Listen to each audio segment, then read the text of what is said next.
In today's video, we're going to take a look at how spacing and size can help you with creating better UI designs. Here we have an example of a feature card. So what's going on here is that there is some kind of a headline that says feature 1, then we get a description, and then we get a call to action button. So what we can say about this feature card is that there is some color differentiation. So if we wanted to take this one step backwards, let's do that actually. I'm just going to make all the text that's here the same color, right? Already, even with the before state, you can see how just by using color, you can massively improve the recognition and understandability of your UIs. All the texts, however, are the same size and font weight. So how could we use spacing and size to make this more understandable? Well, first of all, you have to think about the information hierarchy. So what is the most important thing about a feature card? Well, I would argue that it's the name of the feature,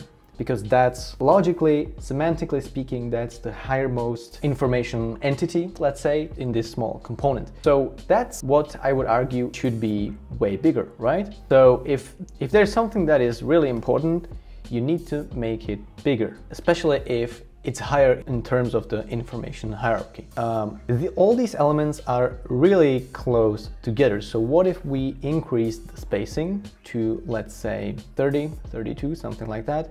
And then what also we could do is create another auto layout for just the text and the button to move them closer together, right?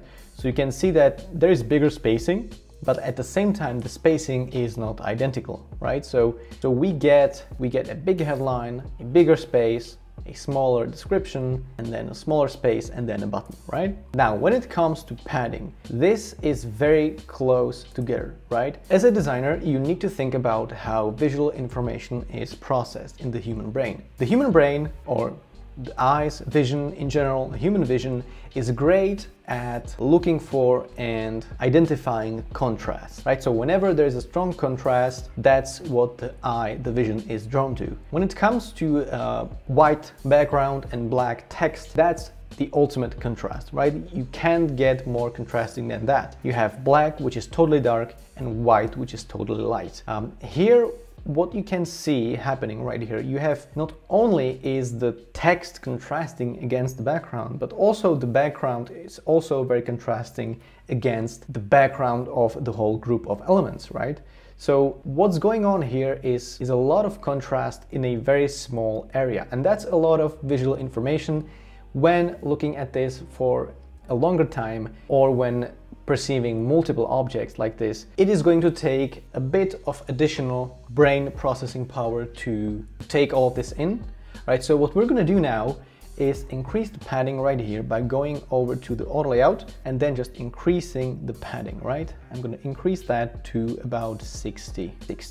That seems all right, right? So you can immediately see how it is easier to look at this instead of this, right? Let me just put them next to each other, right? So I would definitely argue that this is way easier to read than this, right? Because there is a bit of spacing the eye and can use as a guide, which is definitely something you want to aim for when designing UI. So whenever you want to make something easier to process, make sure to provide sufficient padding, sufficient spacing in your designs. Now, of course, you can't go overboard with this, so I don't recommend like going too far with this.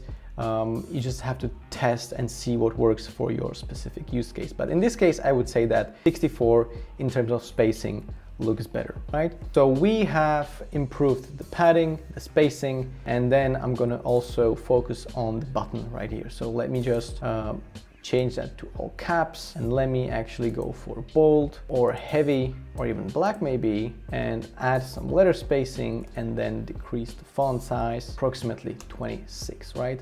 Then I'm gonna also take this button and increase the padding of the button itself, and then do a bit of rounding, right? So we are no longer talking just about spacing and size. I know that rounding is not spacing nor size, but let me just show you how much of a difference this makes, right? I would even increase the size of the headline even further, right? So let's say 52. Right, and now let's compare individual phases. So in this phase, there's just purely the information with a background, right? So you have just a section with the background, with the text, and no visual differentiation. Here we added color, which means that you can now differentiate the headline, the description, and also the button. We also added the background, right, for the button. And here we took this one step further. We added spacing, so you get some spacing between the headline and the description, as well as the description and the button.